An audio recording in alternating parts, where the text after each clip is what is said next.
It was 2017. I was not getting a job. As usual, I was sitting unemployed. I managed to earn some money from 2 tuitions, but the amount was not much. Living expenses in a very ordinary mess in the city somehow went by. I could not even manage properly for myself, let alone send money to my family. My family consisted of my mother, father, grandmother, my younger brother Ishtiak, my uncle, aunt, and my cousin. Although my father sent a good amount of money every month from abroad, I felt too ashamed to ask for any of it. Being the eldest son, I also had enough responsibilities toward the family. That is why I desperately kept trying for a job. But fate did not write that happiness in my destiny. At the beginning of the year, I even lost the tuition I had. Without giving up, I continued to sit for job exams in different places. When I turned 30, it felt like the ground had slipped away from under my feet. I thought maybe I was no longer capable of achieving anything. At that very moment, the idea of starting my own farm came to my mind. I had studied at an agricultural university, so I thought that since jobs were not in my destiny, I should earn money myself. Near our house, there was a good amount of fallow land and a pond, which could be put to use. The next day, when my father called, I discussed the idea with him. I had thought he would object, but to my surprise, he said, "Perhaps jobs are not meant for you. You could try this instead. For the initial capital, you could take a loan from the bank. When I save some money, I'll send it to you. Don't worry, whatever God does is for the best." I took some money as a loan from the bank. First, I built separate farms for ducks and chickens, and then, with courage, bought 200 ducklings and 200 chicks. At first, due to improper management, I faced some difficulties and a few died. After 4 months, when my ducks and chickens sold for a good price, the joy I felt was beyond description.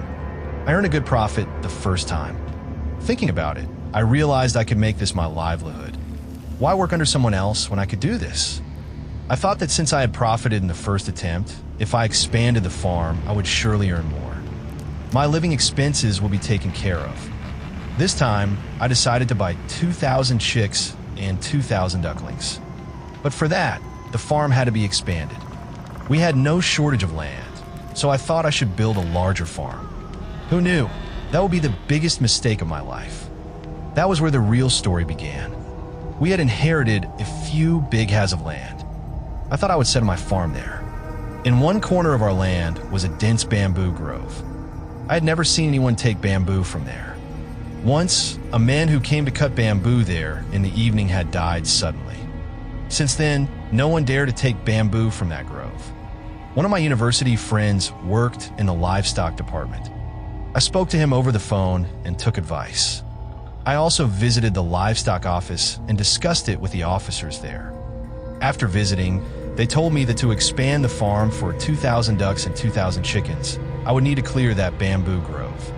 I knew about the rumor that anyone who came to cut bamboo there would die. But now it had to be cut. I was quite confused. I discussed it with my parents, and they both told me to hire more people and clear the grove in broad daylight. This idea appealed to me. After much trouble, I managed to gather enough men to clear the bamboo grove. We all started work early in the morning, but by evening, the work was still unfinished. The grove was quite large, which made clearing it a time-consuming task.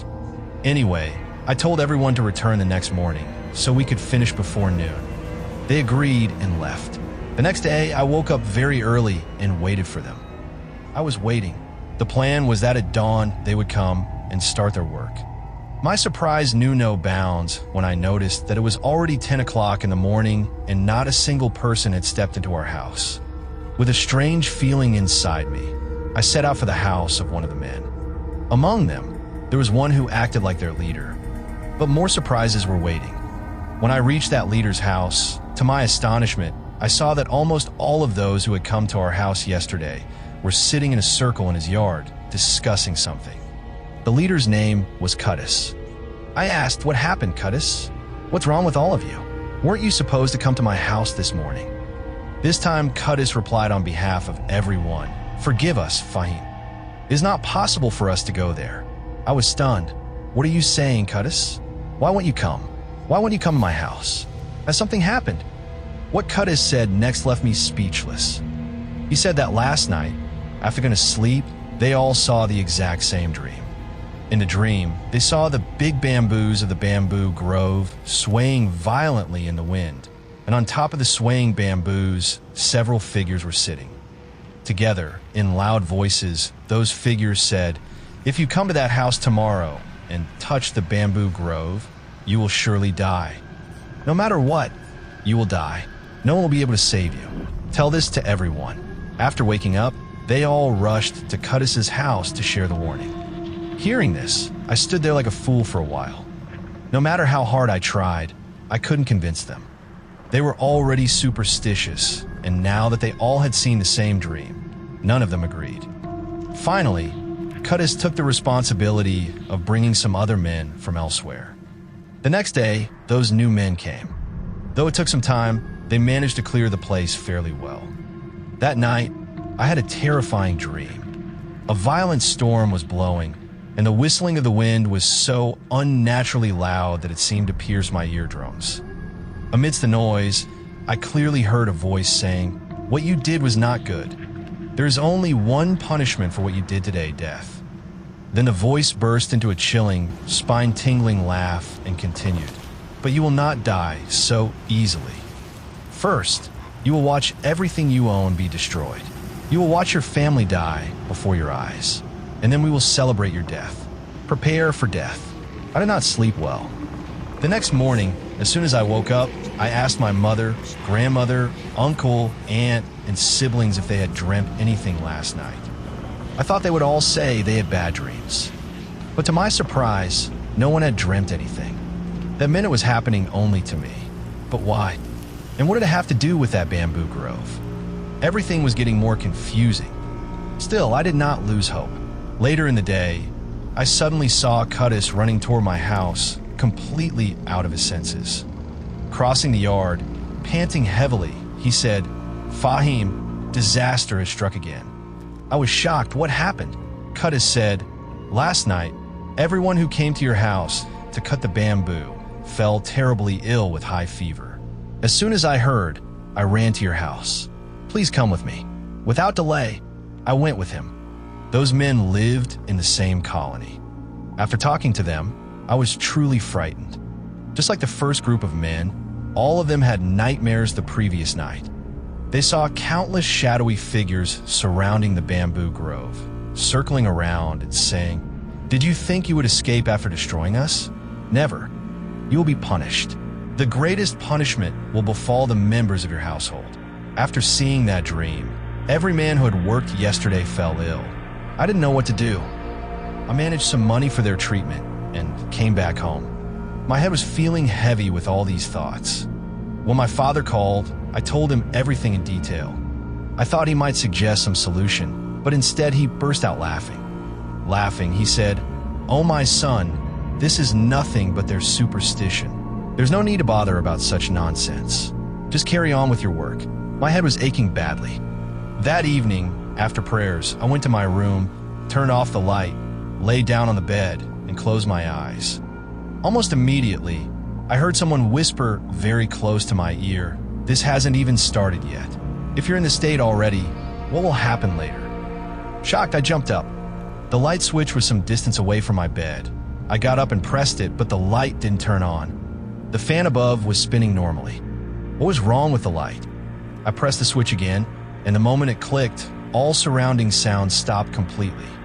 There was an eerie silence, but I could clearly feel that many figures were standing around me, their hot breaths brushing against me, though I saw no one but myself.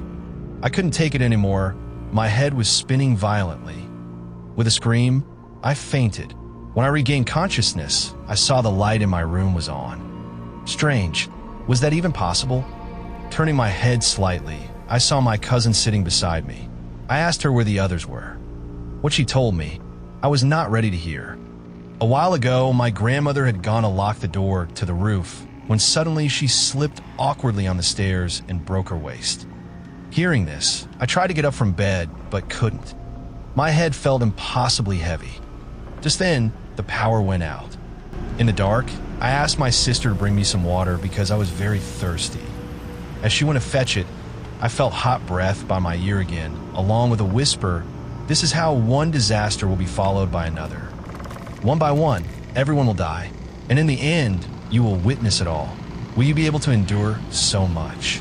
Then, accompanied by a chilling, bone-freezing laugh, the voice faded away. I was speechless, unable to make a sound. Meanwhile, Sumaya returned with water. After drinking, I felt a little better. News came that grandmother had been admitted to the city hospital and her waist was being plastered. That meant a little relief, but mostly unease, and somehow I passed the night. My health was bad. I could not sleep a bit. At dawn, despite being unwell, I went to Cutta's house, seeking a spiritual healer. Whatever happened with the farm didn't matter anymore. My family came first. I couldn't reach Cutta's on the phone, so I had to go to his house in person. When I arrived, I found him eating before leaving for work. After he finished, I told him everything. He said, "Fahim, there isn't anyone very experienced in this village. But in the far end of the next village lives a very old man. He has been practicing these things for many years. I don't know if he still does. I must go to work now, it's getting late. We'll talk after I return." That evening, after he came back from work, Cutis, my cousine, and I went to that healer's house in the neighboring village. Seeing him, I realized he must be over 80. He greeted us kindly and asked what problem brought us there. We nodded.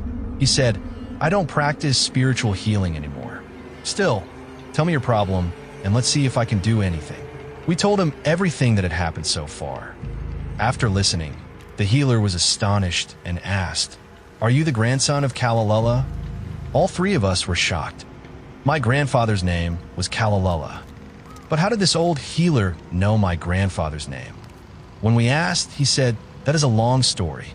You don't know it because it happened before you were born." I asked, "Do you remember what happened back then?" He said, "Why wouldn't I remember? Of course I do. I can solve this matter, but not before tomorrow morning. First, let me tell you what happened 40 years ago."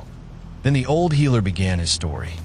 About 45 years ago, before you were even born, your father was just a teenager, and your grandfather Khalil was middle-aged. Khalil was my friend, and we were very close. During my financial hardships, Khalil helped me in many ways, and I could never forget his kindness. At that time, one of his relatives, greedy for Khalil's land, used black magic and sent a family of jinn against him. Sensing danger, Khalil came running to me for help. Back then, I was deeply involved in spiritual healing. I realized that an entire family of jinn had been sent to harm Khalil's family. With much effort, I managed to communicate with them. They were very wicked and cunning. I asked them to leave, but they placed conditions. They said they had been ordered to take Khalil's life, and without that, they would not leave. Another condition was that they would not go beyond the boundary of the house. Instead, they would take shelter in the bamboo grove inside the property. They promised that if no one disturbed them, they would not harm anyone. For the sake of his family's well-being, Khalil agreed to these harsh terms.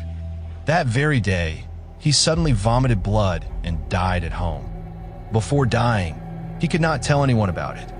A few days later, for other reasons, I had to leave this area. I returned only a few years ago to my homestead. My health isn't good, so I have little contact with anyone now. Tell your grandmother about me. She will recognize me. Tomorrow I will send my disciples. They will bring 8 powerful talismans and bury them in 8 directions around the house. Just remember, these talismans must never be removed. I will create them with all the knowledge and experience of my lifetime, so their safety will be your responsibility. Hopefully, your family will not face any more misfortune. Now go home. May the Almighty bless us all. After finishing, the old healer ended his words, and we returned home. The next day, as promised, his disciples came and placed the talismans. From then on, no more trouble came to my family. By everyone's prayers, I now have a very large poultry farm, so big that I've had to employ 2 men to manage it. Alongside that, I also work part-time at an NGO in our area. Altogether, I'm now well with my family.